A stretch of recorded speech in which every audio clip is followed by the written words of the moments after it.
지금까지 인류 역사상 성경 이외에 성도들에게 가장 큰 영향력을 미쳤다고 알려져 있는 책이 있습니다.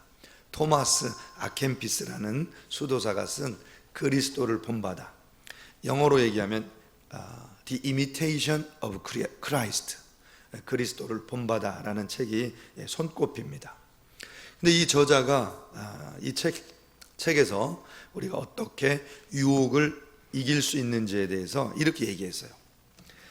유혹들이 문을 두드리자마자 그것들을 물리쳐야 합니다. 대면해야 됩니다. 그리고 그것들이 들어오지 못하게 하십시오. 왜냐하면 일단 작은 생각이 들어오게 되면 유혹의 프로세스가 진행되기 때문입니다. 이렇게 가르쳐 줬어요. 여러분, 유혹이 우리 생각 속에 들어오면 사람이 생각을 통해서 상상을 하게 된답니다. 그 다음 단계로 그 상상이 점점 우리 속에서 즐겨지게 된대요. 그 즐김이 되고 나면 사람이 자기도 모르게 그 즐겼던 악한 생각들을 실천하게 된답니다. 이게 마귀의 유혹이라고 하는데요. 자, 이 마귀의 유혹을 이겨내기 위해서는 혼자 힘으로는 불가능하기 때문에 항상 하나님의 도우심을 간구하라고 가르쳐주고 있습니다. 영어로 이렇게 설명을 했어요. 제가 먼저 영어 한 문장 읽어드리고 제가 해석해 드리겠습니다. The devil will try to stir you up and provoke you, but he will run away the moment you begin to pray. 마귀는 지속적으로 우리를 휘저어서 혼란하게 만들고 죄짓도록 충동하려고 하는데, 그러나 우리가 기도를 시작하는 순간 마귀는 도망가 버릴 것입니다. 여러분, 기도로 이 시험을 이기시는 성도님들 다 되시기를 주님의 이름으로 축복합니다. 오늘 우리가 읽은 사도행전 18장 본문에는 마귀가 주는 심각한 유혹과 시험을 이기는 사도 바울의 모습을 기록하고 있습니다. 여러분, 사도 바울은 믿음의 사람이고 탁월한 기도의 사람이고 복음 전도자로서 많은 능력이 있으니까 시험이 없을 거라고 생각해요. 그리고 또 시험을 당해봤자 뭐 심각하지 않은 작은 시험 금방 이기겠지 이렇게 생각합니다. 그런데 너무나 큰 시험을 사도 바울도 자주 당했고 그 고통을 많이 받습니다. 그 중에서 사도 바울을 오늘 괴롭혔던 시험은 낙심이라는 시험이었어요. 낙심. 여러분, 사실 사도 바울이 시험을 받아도 죽을 고비도 많이 넘기고 매도 맞고 감옥에 가고 핍박을 받았기 때문에 낙심이라는 시험은 쉬운 시험이라고 우리가 생각할 수 있습니다. 그런데 사도 바울에게 찾아왔던 오늘 본문 속에 있는 낙심이라는 시험이 무서운 이유가 있어요. 왜냐하면 겉으로 드러나지 않기 때문에 그렇습니다. 겉으로 드러나지 않으면서 심각한 영향을 주고 있는 이 시험이기 때문에 아주 우리가 주도 면밀하게 관찰을 해야 될 필요가 있다는 겁니다. 시험에 빠진 사도 바울이 드러나지는 않았는데 오늘 말씀 속에서도 우리도 알아채지 못할 정도로 그렇게 성경 말씀에 분명하게는 기록되어 있지 않은데 시험에 빠졌다는 것을 우리가 알 수 있는 정황이 몇 가지가 있습니다. 첫 번째로 어느 순간인가 사도 바울에게 하나님을 철저하게 의지하는 기도의 신실성이 사라졌다는 걸 우리가 발견할 수 있어요. 여러분, 성도가 시험에 들면 가장 먼저 기도가 끊어집니다.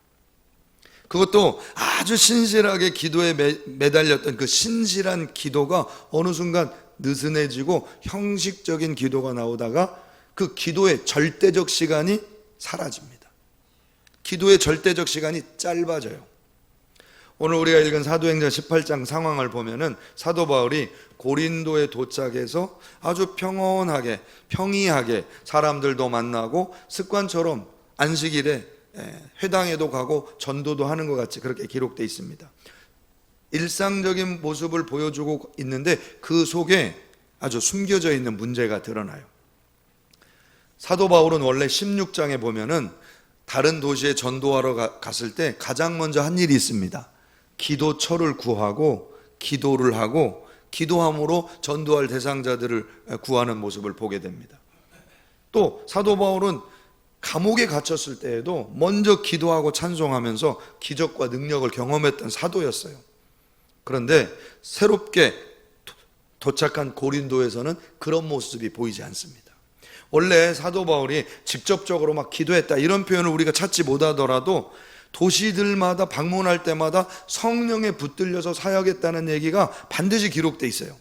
13장 9절에 보면 성령이 충만하여, 14장 3절에는 주를 힘입어, 19장 8절에는 담대히, 19장 6절에는 성령이 임하심으로, 20장 22절에는 성령에 매여. 사도 바울은 성령 충만한 기도의 사람이었기 때문에 어디를 가든지 성령의 능력을 의지하고 기도함으로 사역했던 사람이에요. 그런데 오늘 18장 말씀에는 기도했다는 얘기가 기록되어 있지 않고 성령에 붙들렸다는 이야기가 기록되어 있지 않아요. 왜냐하면 사도 바울이 고린도에 도착했을 때 아주 낙심된 상태였기 때문에 그렇습니다. 핍박을 피해서 아덴으로 도피했다가 고린도까지 도피해서 왔는데 아무 기대도 없이 고린도에 와 있었기 때문에 그는 기도할 마음이 생기지 않았다는 거예요. 나중에요, 하나님이 사도 바울이 회복한 후에 기도하게 시키고 사도 바울이 기도를 회복할 때 밤에 환상이 나타나는데 놀라운 환상을 보여줍니다. 여러분, 우리가 기도하지 않으면 정말 무서운 이유가 있어요. 왜 기도를 우리가 놓치면 안 되느냐? 진실한 기도를 왜 우리가 놓치면 안 되느냐? 기도를 놓치면, 기도가 사라지면 하나님의 계획이 눈에 안 보이기 때문에 그래요. 하나님의 계획이 눈에 안 보이니까 하찮아 보입니다. 우리 일상이 하찮아 보여요. 우리가 만나는 사람이 하찮아 보여요. 우리가 하는 일이 하찮아 보여요. 하나님 뜻을 모르니까. 나중에 사도 바울이 기도가 회복됐을 때 9절과 10절에 이런 놀라운 비밀을 알려주십니다. 제가 읽어드리겠습니다. 밤에 주께서 환상 가운데 바울에게 말씀하시되 두려워하지 말며 침묵하지 말고 말하라. 내가 너와 함께 있음에 어떤 사람도 너를 대적하여 해롭게 할 자가 없을 것이니 이는 이 성 중에 내 백성이 많음이니라 하시더라. 여러분, 사도 바울은 기도하지 않았을 때 아무 기대도 없이 그저 형식적으로 사역을 했는데 기도하니까 하나님이 이 고린도에 많은 영혼들을 예비하고 계시다는 사실을 나중에 발견해요. 여러분, 기도를 놓치지 마시기를 주님의 이름으로 축복합니다. 여러분, 사도 바울이 얼마나 섬뜩했겠어요. 여러분, 사탄은 항상 기도를 뒤로 미루도록 우리를 유혹하고 우리에게 속삭입니다. 기도보다 더 바쁜 일이 있고 기도보다 더 중요한 일이 있다고 우리를 막 설득해요. 야, 너 지금 기도하는 것보다 더 바쁜 일이 있잖아. 그래서 우리가 기도 없이 바쁘게 일해서 완전히 지쳐 있을 때 사탄이 그 쌓아놓은 것을 무너뜨립니다. 그러니까 바쁘게 일하게 해놓고 기도 없이 바쁘게 일하게 해놓은 다음에 우리가 열심히 기도 없이 쌓아놓은 거를 그 순간에 와서 공격해서 무너뜨려요. 그렇게 되면 어떻게 되느냐? 신앙도 삶도 같이 무너지는 거예요. 사탄은 한 번에 두 마리 토끼를 잡기 원하는 거예요. 기도 없이 인생을 싹게 만들었다가 신앙도 삶도 같이 무너뜨리게 만드는 거예요. 여러분, 기도하면서 가면 더딘 것 같은데 신앙도 삶도 함께 세워갈 수 있게 되는 줄로 믿습니다. 신앙도 삶도 기도할 때 풍성해지고 강건해지고 열매가 넘치는 거예요. 제가 보스턴에 있을 때 한 집사님 가정이 집을 샀어요. 유학생으로 와서 집을 사니까 얼마나 기분이 좋겠어요. 이분들이 열심히 기도하고 새벽 기도 나오던 분들인데 집을 사가지고 이제 장식하기 시작한 겁니다. 그래서 손을 댔더니 페인트 칠하고 그 목공 작업을 하고 지하실을 아름답게 꾸미고 정말 들어가 살고 싶을 정도로 아파트를 예쁘게 꾸미기 시작하는 거예요. 근데 일을 시작하고 나니까 일이 생각보다 많아진 거예요. 새벽 기도 빠지고 수요 예배 빠지고 집을 고치려고 예쁘게. 그러더니 얼마 지나지 않아서 무슨 일이 벌어졌냐면 윗집에서 불이 났어요. 그래서 소방차가 출동을 해서 그 불을 끄는데 물을 얼마나 쏟아 부었던지 불을 끄고도 그 밑에 집까지 넘쳐서 지하실까지 찬 거예요. 물이 흘러내려서. 여러분, 예쁘게 가꿔놨는데 지하실 페인트하고 바닥하고 예쁘게 갖고 놨는데 다 얼룩이 지고 문제가 생긴 거예요. 그때 그 집사님 가정이 깨달은 거예요. 기도할 걸. 예쁘게 가꾸기보다 기도할 걸. 그래서 다시 이 집사님 가정이 물을 빼고 다시 기도하기 시작합니다. 그리고 그 아파트를 하나님께서 더 귀하게 팔게 하시고 더 좋은 집으로 이사하게 하신 거예요. 나중에는 아이들까지 데리고 새벽 기도에 나오는 거예요. 사랑하는 성도님 여러분, 생업에 최선을 다하는 것보다 먼저 기도하심으로 생업을 쌓아가시기를 축복합니다. 기도하심으로 집을 세우시고 가정을 세우시고 직장과 사업과 자녀들을 교육해 가십시오. 여러분, 기도보다 더 중요한 것이 없다는 사실을 깨달으시고 여러분 승리하시기를 주님의 이름으로 축복합니다. 여러분, 사도 바울이 기도에 전념하지 못했던 이유는 너무 바빴기 때문에 그래요. 무엇으로 바빴을까요? 3절에 보면 돈 버는 일로 바빴다고 기록하고 있어요. 18장 3절에 이렇게 기록합니다. 생업이 같음으로 함께 살며 일을 하니 그 생업은 천막을 만드는 것이더라. 여기서 사도 바울이 일을 했다 이렇게 기록하고 있는데 무슨 일을 한 것일까요? 헬라어로 보면 일하다라는 동사, 에르가조마이라는 이 동사는 양식을 위해서 돈을 벌다, 일하다, 사업하다, do business. 다른 말로는 직업을 위해서 고난을 당하다 뜻입니다. To toil as an occupation. 그러니까 사도 바울이 생계를 걱정하면서 지금 돈 벌기에 굉장히 고생하고 있는 그런 상황을 설명하고 있는 거예요. 사업적으로 판매용으로 지금 텐트를 만들었다는 얘기를 하고 있습니다. 여러분, 사도 바울이 왜 갑자기 생계를 걱정하면서 텐트를 만드는 생업에 매달리게 됐을까요? 여러분, 우리는 사도 바울이 자비량 선교사라는 걸 다 아시잖아요. 그래서 선교하면서 텐트 만든 게 뭐가 문제인가 이렇게 생각하는데요. 여러분, 정말 그랬을까요? 사도행전에 사도 바울이 텐트를 만들고 생업으로 일했다는 얘기가 18장 한 장 여기에 단 한 번 기록이 돼 있어요. 만약에 생업을 하고 선교를 위해서 부득이한 일이었다면 다른 선교 현장에서도 여러 번 아마 언급이 됐을 겁니다. 여기에만 기록이 돼 있어요. 시험에 빠져 있고 낙심되어 있었던 상태에 사탄은 사도 바울의 마음속에 깊숙이 들어온 거예요. 세상 염려와 걱정으로, 생업의 부담으로, 두려움으로 그 심령에 파고들어서 무엇보다, 사역보다, 기도보다 텐트 만드는 일에 더 전념하도록 사탄이 공격하고 있었다는 사실이에요.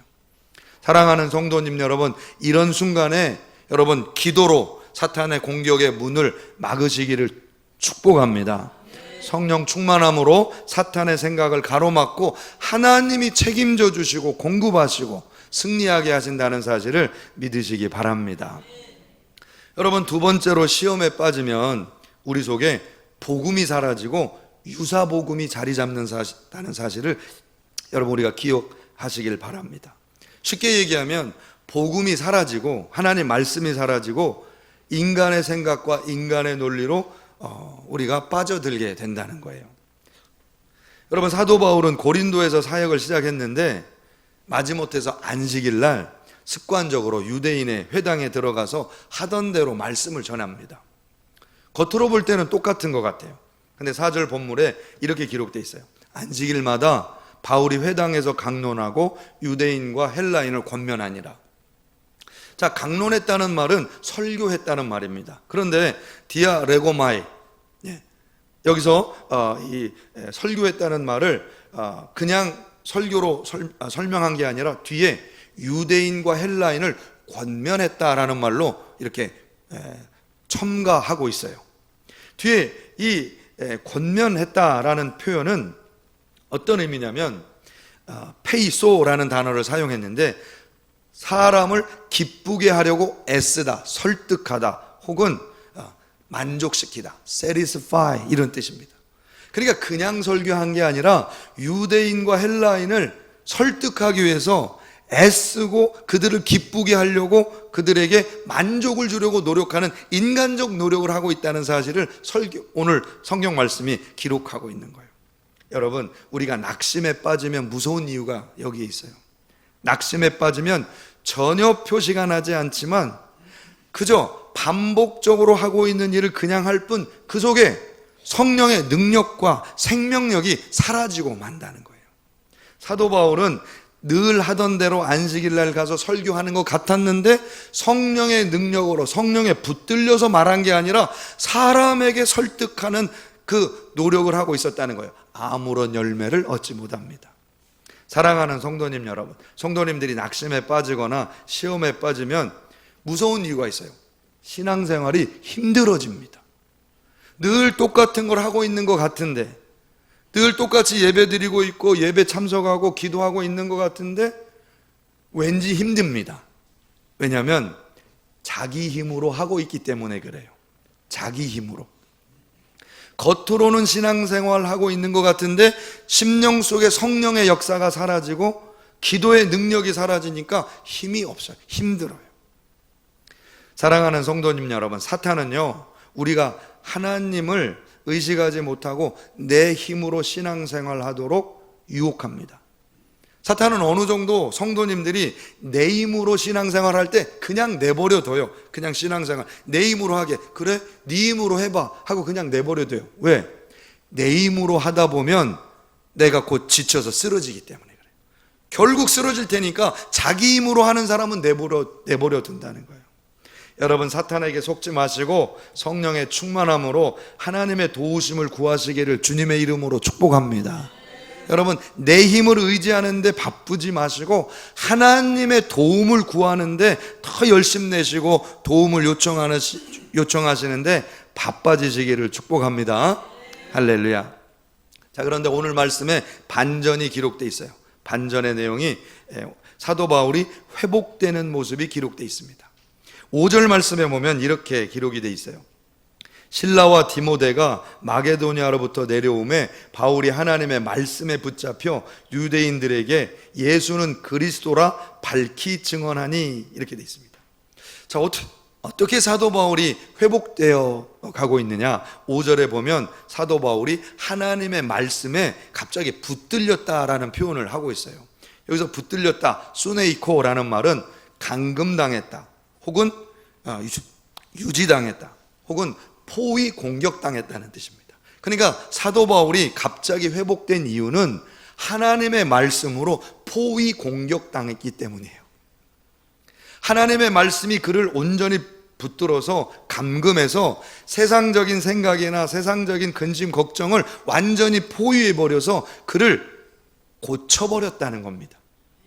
고쳐버려서 이제는 사탄의 공격을 넉넉히 이기는 능력자로 회복되고 있는 모습을 보여주는 거예요. 여러분, 어떻게 갑자기 사도 바울이 이렇게 회복이 될까요? 말씀에 붙들리고 말씀으로 치료받고 어떻게 갑자기 이렇게 될 수 있었을까요? 그 힘은요, 실라와 디모데가 도착했기 때문에 그래요. 실라와 디모데. 여러분, 이 상황은 제가 조금 설명을 드려야 되는데 여러분들이 계속 이성을 놓지 않고 들으실 줄로 믿습니다. 네, 이 설명을 제가 드릴게요. 여러분, 바울과 실라와 디모데는 원래 한 팀이었습니다. 그래서 데살로니가에서 함께 복음을 전도했어요. 그런데 이 데살로니가에서부터 유대인들이 강한 핍박을 하면서 사도 바울의 생명이 위협당한 겁니다. 그래서 사도 바울은 아덴으로 도피합니다. 그 도피 중에 이 실라와 디모데는 도피를 거부해요. 그리고 도피하지 않고 그 데살로니가 지역에 남습니다. 그리고 전도해요. 그리고 혼자 아덴에 떨어진 이 사도 바울은 낙심과 또 고통 속에서 실라와 디모데를 계속 부릅니다. 그런데 연락이 끊어져요. 그런 중에 사도 바울은 더 고린도까지 내려와서 더 도피, 이 피난 생활을 하게 됩니다. 그래서 낙심에 빠진 거예요. 그런데 현장에 남아있던, 목숨을 걸고 핍박의 현장에 남아서 복음 전하던 실라와 디모데가 도착한 거예요. 드디어 고린도까지. 그리고 사도 바울을 만나서 어떻게 복음 전했는지를 증거하기 시작한 겁니다. 그때 여러분, 핍박을 뚫고 목숨을 내걸고 복음 전하고 고린도까지 달려온 이 두 사람의 증언 속에 얼마나 성령 충만한 능력이 묻어 있었겠어요. 사도 바울이 회복된 겁니다. 사랑하는 성도님 여러분, 우리가 낙심에 빠졌을 때 여러분, 우리가 누구를 바라보면 회복이 되느냐? 십자가를 지신 예수님을 바라보면 회복되는 겁니다.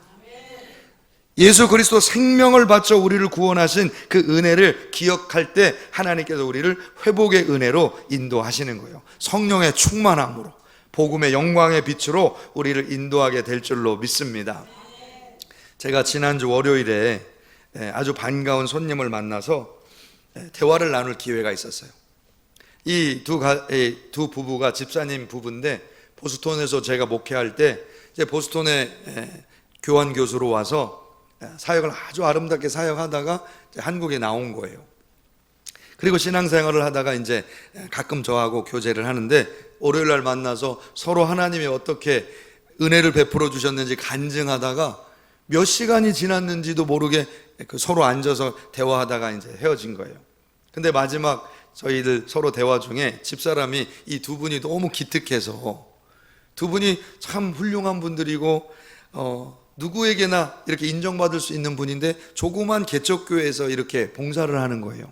그래서 너무 기특해서 물어봤다는 거예요. 이렇게 물어보는 거예요, 집사람이 집사님들한테. 집사님, 두 분은 서울에 아주 큰 교회 가셔도 다 인정받고 사람들한테 그렇게 환영을 받았을 텐데 왜 구태여 작은 교회 가서 그렇게 눈물 흘리면서 그 짐을 다 지고, 그 집사님 가정, 거의 집사님 가정이 재정도 책임지고 전도도 책임지고 예배도 책임지고 성경 공부도 혼자 책임지고 다 그 사람이 다 하는 거예요. 그래서 왜 그렇게 힘들게 섬기셨어요? 이렇게 물어본 거예요. 그랬더니 그 집사님이 놀라면서 저희를 쳐다보면서 이렇게 얘기하는 거예요. 아니, 저희들이 보스턴 떠날 때 목사님이 개척교회 섬기라고 하셨잖아요. 아니었어요? 그런 거 아니었어요? 되려 반문하는 거예요. 그때 제가 마음에 너무 뿌듯하면서도 감사하면서도 자랑스러우면서도 그런 마음이 드는 거예요. 여러분, 큰 교회 작은 교회가 중요한 게 아니라 진짜 예수님 제자로서 십자가 지면서 복음을 내가 전파하겠다는 마음으로 섬기고 있는 그 부부의 섬김이 너무 마음에 막 감동이 되고 눈물이 나는 거예요. 사랑하는 성도님 여러분, 다시 복음으로 돌아갈 때, 다시 예수님으로 십자가로 우리가 돌아갈 때 우리 고난이 영광이 되는 것이고, 우리의 낙심이 회복되는 것이고, 우리의 상처가 말씀으로 둘러싸여져서 회복되게 되는 줄로 믿습니다. 여러분, 사도 바울이 두 사람을 만나서 여러분 메시지가 바뀐다는 사실 알고 계셨어요? 여러분, 이 사도 바울이 말씀에 붙들려서 복음을 전하는데 예수가 그리스도라고 밝히 증언합니다. 근데 여기 디아 마르투아마이, 이 밝히 증언하다, 이거 헬라어로 한 단어예요. 한 단어. 근데 이거는 경고하다라는 의미입니다. 여러분, 전에는 낙심됐을 때는 똑같은 일을 했지만, 똑같은 설교를 했지만 설득하려고 했어요. 사람들에게 기쁨을 주려고, 그들을 호의를 얻어내려고 노력했어요, 설교에. 그러나 말씀에 붙들린 사도 바울은 메시지가 달라집니다. 그들에게 예수가 그리스도라고 경고했습니다. 다른 말로 증언했습니다. 그 일로 회당장이 변화되고 많은 고린도의 성도들이 세례를 받는 기적의 역사가 나타나는 거예요. 오늘 사랑하는 성도님 여러분, 저와 여러분들이 믿음으로 승리하시는 성령의 충만한 성도들로 회복 누리시기를 주님의 이름으로 축복합니다. 제가 한 가지 말씀만 간증하고 말씀을 정리하려고 하는데요. 지난주에 우리가 사경의 둘째 날에 저녁에 이제 기도하고 있는데 청년 한 명이 기도하고 있는 거예요. 할렐루야. 우리 청년들이 은혜 받은 줄로 믿습니다. 이번 사경회 때. 근데 이 청년 한 명이 눈물을 흘리면서 기도를 해요. 그래서 제가 이제 강사님이 또 기도해 주시고 저도 가서 기도를 해줬는데, 아니 제가 감동이 되고 성령의 감동을 받은 거예요. 아주 전기에 감전된 것 같은 그런 감전을 느끼는 거예요. 제가 성령이 임하신 거예요. 근데 이 청년이 펑펑 울면서 나중에 이제 간증을 하는데 제가 이제 막 입에서 하나님께서 기뻐 받으신다는 이 선포가 막 나오는 거예요. 성령이 감동이 돼서. 근데 나중에 긴 장문의 카톡이 사모님한테 왔어요. 사모님, 오늘 제가 응답 받았어요. 그 무슨 응답 받았니? 그랬더니 하나님이 십자가 지래요. 그런데 너무 기뻐요. 할렐루야. 사랑하는 성도님 여러분, 성령께서 오늘 우리에게 은혜 주시는 거예요. 응답 주시는 거예요. 십자가를 기쁨으로 질 때 하나님께서 오늘 우리에게 큰 은혜와 축복을 더하여 주실 줄로 믿습니다. 기도하겠습니다. 전능하신 아버지 하나님, 감사하고 감사합니다. 오늘도 사랑하는 성도님들, 지치고 낙심된 마음이 있을 때에 주님 성령의 도움을 의지하게 하여 주옵소서. 아버지 하나님, 사탄이 문 앞에서 우리를 노릴 때에 먼저 거부하게 하시고 우리 생각 속에 마음 속에 들어오지도 못하도록 우리가 막아낼 수 있도록 지혜를 허락하여 주옵소서. 오늘도 말씀에 붙들려서 아버지 하나님 승리하는 성도들 되기 원하오니 십자가를 기쁨으로 지게 하는 능력자들이 되게 하여 주옵소서. 예수님의 이름으로 기도드리옵나이다. 아멘.